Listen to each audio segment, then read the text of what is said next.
In this week's video, I want to talk to you about why I sold my house last year in 2022 and moved into rented accommodation. Now, over the past couple of months, I've made a number of videos covering the housing market and a potential upcoming or even ongoing house price crash that we are seeing at the moment. So I thought it would only be fair to you guys to give some background story to me so you can understand my potential bias in the market. As I am biased towards a house price crash, as that is what I would like to see. So it's only fair you guys fully understand that and watch my videos in that context. So the first thing I want to do is take you back to 2007. Now I know that's a long time ago, but that is when I bought my first house. I think I was 22 at the time. We bought a house right at the peak. It was September 2007. We moved in, and then we spent the next 5 years in negative equity as the global financial crisis unfolded and we had a correction in the housing market. So I've already lived through one crash and experienced it firsthand, and I've been through negative equity, so I know exactly what it feels like. And that is what made me very wary and aware of what was happening with the housing market last year, some of the warning signs that we were seeing, and also played a part in the decision that we ultimately took to sell our house and move into rented accommodation. But the story isn't that simple, and if you watched my video last week when I talked about difficult sellers, about arrogant sellers, about overconfident sellers, I've also had some experience of those in the past 12 months, and that all comes together to play a part in the decision that we took last year. So that's why I wanted to share this story. So if we fast forward now to January 2022, we had been talking about the fact that we wanted to make this move to a more rural location, as many people decided to do after COVID and after lockdown. But for us, it was the first time in our lives where we weren't location tied by jobs. So we were free to take that decision. The problem was we couldn't do it where we lived in the southeast because rural properties in the southeast probably commanded a minimum of a £200,000 premium for an equivalent property for the area that we were from. So it just wasn't viable to stay in the southeast. So we started some research on other areas around the country. We found an area that we liked the look of and also had fairly competitive house prices compared to what we were used to in the southeast. So we decided to spend a couple of months going to the area, doing research, make sure we liked the area, driving to various places. We had, I think, 4 or 5 trips to the area to make sure we were happy with it first. We then took the decision to put our house on the market. We sold pretty quickly within 2 weeks. And I think we got within 5K of asking price. I think we listed at 600 and sold at 595. So all went really well. And then it was time to try to buy a property. Now, if anyone else watching this has been trying to buy a property in the last year or two and have been trying to buy a rural property, you'll know how much competition there is trying to buy one of these properties. So what would happen is often these properties would come on the market, but because we weren't from within the area, it would take us a few days to arrange some accommodation to get there because we had to go up there together, and we've got a small one and a dog as well. So trying to find accommodation at short notice. And what would happen is by the time we got to the place to look at these houses, often the properties had already sold. So it became quite difficult to secure one of these properties. So what happens to many potential buyers is they start to widen their scope a little bit. They start to maybe have a second look at properties that they've possibly overlooked. And we found one that had a lot of potential that we'd kind of skipped over based on the way it looked, but it offered everything we wanted from a location perspective and also potential to do stuff with that property. So in April last year, we viewed the property for the first time. We drove up there, we stayed for a few days, we viewed the property, we really liked it. We booked a second viewing a few days later. We went back, we viewed it again, and we're very happy. Now, the property was advertised at £425,000, so it was well under budget for us. And the estate agent basically said to us, look, they only want 400,000, or the owner only wants 400,000. That's important. I'm going to come back to that in a moment, because they've been on the market since January. And if you've had a rural property on the market for 3 or 4 months in the past year or two and it hasn't sold, then your price is pretty much 99% going to be the issue. If you've been on the market for 4 months in a hot market where everyone wants something in the countryside and you haven't sold, price is an issue. So that's why the estate agent said to us, look, we've been trying to get them to drop it to 400 anyway.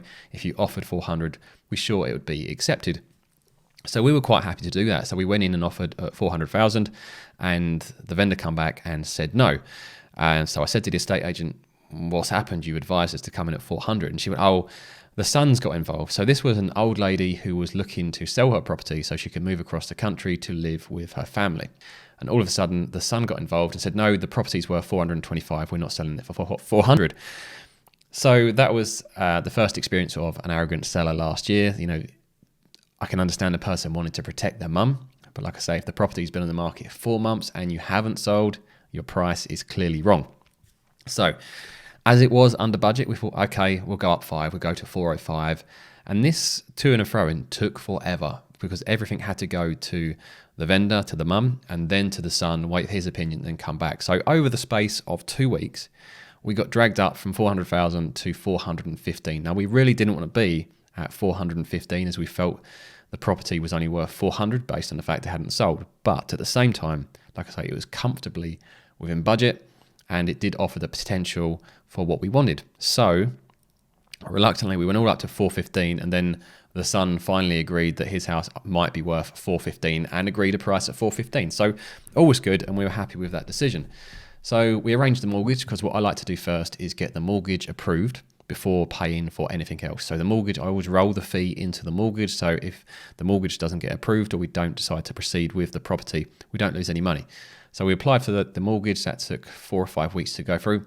Then once that had got approved, we did a full survey to take a look at things. Now the survey flagged a number of issues, all surveys will, and we're very accommodating of issues that surveys raise, as they will always find a number of potential problems. And we've bought and sold so many houses, we're quite happy to overlook a lot. But this particular survey highlighted quite a big issue with the roof and also with some of the plumbing and soakaways and also with the septic tank as well. So those things are quite expensive things to fix. So we said, okay, well, we're still willing to fix these issues. We can take care of that. But obviously, we don't really want to pay $415 if we already believe we're overpaying and we've got a couple of big issues that are going to cost like probably in the tens of thousands to fix some of the things that needed doing with the roof.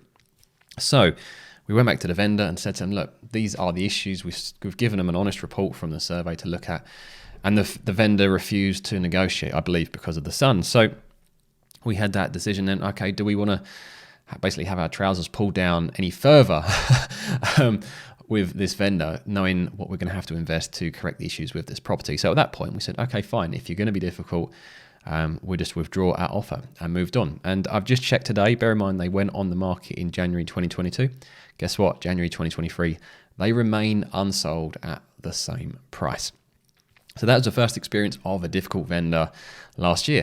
And obviously throughout this time, our buyer was progressing well and obviously was super eager to buy our house, as most people are when they're trying to buy a house. They're super eager to push things through. So we just, as we knew how much competition there was for these properties, we just started booking weeks at a time in the region and hoping that when we were there or in the lead up to when we were arriving, properties would come on to the market. And thankfully, after a couple of attempts, when we were there, a transaction actually fell through on one of the properties that come available. So we viewed the property, seemed to tick all the boxes, and we, when I viewed it, offered and had an offer accepted. So we're like, great, we can carry on with the full transaction and the chain is happy. However, what happened is a week later, despite the fact we agreed the price, the vendors come back to us and said, we need you to increase your offer. And we said, okay, why is that? And they said, well, the place we are trying to buy and were buying before that transaction fell apart last time because I just lost their buyer, they want another £5,000. I said, well, you'll have to find that surely. He said, no, we can't afford to do that. So unless we can increase our bid by 5,000, then they're going to remarket the property. And this is a week after agreeing a price. So we're like, okay, well, this is super frustrating. And also, I thought it was taking a mick, to be honest. And this is one thing I would recommend to anyone getting involved with house buying or house selling. Always try and park your emotion and your initial reaction and look at the greater objective, the property that we were trying to obtain and the location that we wanted it offered, all of that, and also a price point that was already fine for us anyway. So we went back and said, look, we'll meet you halfway. We'll give you an extra 2.5, and they agreed with that. The other thing as well was the reason that their previous buyer had pulled out is the property had a damp issue, and that spooked the buyer. Now, we've dealt with damp before, so we just did our own damp survey, and the vendor actually instructed their own damp survey and said, we'll give you the results when it comes through. So the damp survey come back from the vendor. They sent us the survey, which did show there's about, I think it's about £1,500 to £2,000 worth of work to fix a damp issue. So we went back to the vendor and said, sure, are you going to take care of that? And they said, no, we don't believe there's an issue because, we just paint it every now and again. I was like, okay, but the report clearly shows that there's an issue that needs to be permanently fixed, not just painted. And they said, well, we're not willing to do that, and we're not willing to reduce the price. So these vendors were very difficult, very arrogant, just pretty much as we'd experienced with the vendors before. I would say that's unfair to say. It wasn't the mum before, it was the son. So already at this point, we were pretty frustrated with their behaviour, but again, we focused on the overall objective. So we said to them, look, let us do our own damp survey and then we'll make our own decision. So we did our own damp survey. It found kind of similar findings and similar estimated cost to repair, but we just had to swallow those. So we said, okay, we'll just fix them ourselves when we move in, as then we can do them to our standards rather than trying to force the vendor to do it and then their standards maybe not being where we'd want them to be. So that vendor had all been extremely difficult with both things. One, asking us to increase the price, and two, despite the fact knowing there was a damp issue, refusing to fix it or pay for it or take that off the price. So that was fine. We kind of, like I say, we swallowed all of that. And then about 2 months later, after we'd gone through another mortgage application and got that approved, we decided to do a more advanced survey on this particular property, as it was around about 200 years old. So I wanted someone to really have a close look. And the survey come back pretty much fine. It said, yeah, everything's okay. It flagged the damp issues, which the damp specialist already looked at in detail. So we were happy with that. The only thing it did note, it said just a note for your solicitor is to check the chimney, because the chimney breast was over the border. So the house was up to the border, and the chimney breast itself, it always sticks out a bit further than the house, actually went over the border line. Now, that wasn't really a problem for me. This place had been like it for 200 years. So, but anyway, I spoke to my solicitor, who would not have been aware of this unless the conveyancer had flagged it in the first place. So maybe it was shooting myself in the foot by actually sharing this information in the first place. But the solicitor said, yeah, that's a problem. The line that is shown on the deeds is a dead straight line, but the chimney breast juts out a little bit. I said, well, can't I just waive that away? Because often I waive away inquiries with solicitors because I just want things to go through, and they often get hung up on things that, well, I'm not really fussed about. But this particular issue said, no, as you're buying a house with a mortgage, he is also acting on behalf of the mortgage company, and there's no way he can sign that off for the lender. So that puts us in a very sticky situation. So I said, what's the solution? He said, well, we have to give their solicitors a chance to come up with some solutions, and they come back with ideas around indemnity policies and stuff like that, but none of it actually covered the issue correctly. So in the end, the only option was to get the deeds amended, which would mean contacting the neighbour as well and getting them to agree to this, amending the deeds before we can actually buy the property. Now, this issue, as soon as we found out about it, we raised it with the vendors, I would say around the middle of July. Now, bear in mind, we actually sold a house at the end of August, so about 6 weeks before that took place. So we raised that with them and said to them, look, we have an issue here that needs resolving. And we just couldn't get traction from anyone. The estate agent wasn't interested in helping. The solicitors were super slow, and the vendors weren't interested in anything at that point. So we kept pushing and said, look, there's no way we can buy your property unless you can deal with this. And just through pure, I guess, just getting fed up with the lack of response from them, we said, okay, we're going to start looking again. So we spoke to our buyers who had been in place for about 4 or 5 months at this point, and they were desperate to want to buy a house. And we really didn't want to risk losing them, especially when we're looking at the data that was coming out that was potentially suggesting that we had this house price correction or crash inbound. So at that point, we thought, okay, we have an option. We either risk losing our seller while we wait to try and find another property, or we wait for them to amend their deeds, and there's no guarantee that the neighbour's going to agree to that, and that could take 2 or 3 months to go through as well. So at that point, we looked at all of the data and we took the decision to go ahead and just sell our house. So we said to our buyers, we said, look, we will sell you a house at the end of the month. Let's give us a couple of weeks to find a rental property. Now, rental properties in the countryside are basically as rare as good available normal properties are. So we looked on Rightmove, couldn't find anything close. But then one morning, I stumbled onto onthemarket.com, which doesn't get anywhere near the traffic that Rightmove does. And there was a particular rental on there, just come on, looked fantastic. So I think it was like the Friday I'd seen it, and by the Tuesday we were up there viewing the property, and we agreed to take that property. And when I spoke to the landlord, I said, why didn't you advertise on Rightmove? He said, well, I don't need to pay their crazy high fees. There's so much demand that it always goes on the market eventually. Even if it takes a week or two longer, it saves them a lot of money in fees. So by pure chance of me using a website that I pretty much never use and the landlord only listing on the market, we were able to secure the property that we're currently in. So that is how we got to this position we're in, partly because of stubborn sellers making it very difficult to proceed with transactions, and also because we were always keeping an eye on the housing market. And that was part of our decision last year. Last year, when we were looking at these properties, we were looking at properties well below our actual budget because we wanted to take somewhere that gave us a big buffer. So if a crash did take place, it wouldn't have a massive impact on us. And we were going to take a 5-year deal on any of the mortgages that we agreed to, so that if a crash did come, hopefully most of that crash would have rebounded by the time we'd be looking to remortgage or sell in 5 years' time. So that's how we've ended up where we are. We tried to move to the country. We tried to buy 2 different properties in the country last year. We were faced with numerous issues with the properties and also with the vendors being very, very stubborn. And that's what we're seeing with house prices at the moment. In January 2023, we've just had a news announcement from Rightmove today saying that asking prices are actually up over £3,000 in January 2023 because new sellers are expecting prices that people were achieving last summer, and that is just not going to be the case.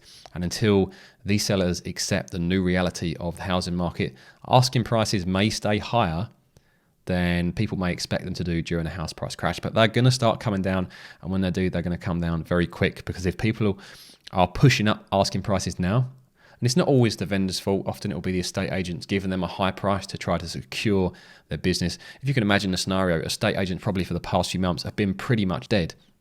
So January, the start of the housing boom, each year they're trying to secure as many properties as possible, so they give them the highest price as possible because people are more likely to sign with them, even if that means in a few weeks they try to get them to reduce the price and they'll just blame the market as their kind of get out of jail free card for misleading them in the first place. So if we're starting from this point where prices are overinflated, but other data is showing the house price crash is already well underway, these asking prices are going to come down substantially in the next few months as the reality hits home with these new sellers. So that's how we've ended up where we are with this current rental property. We're here for 2 years. We signed up for a 2-year lease.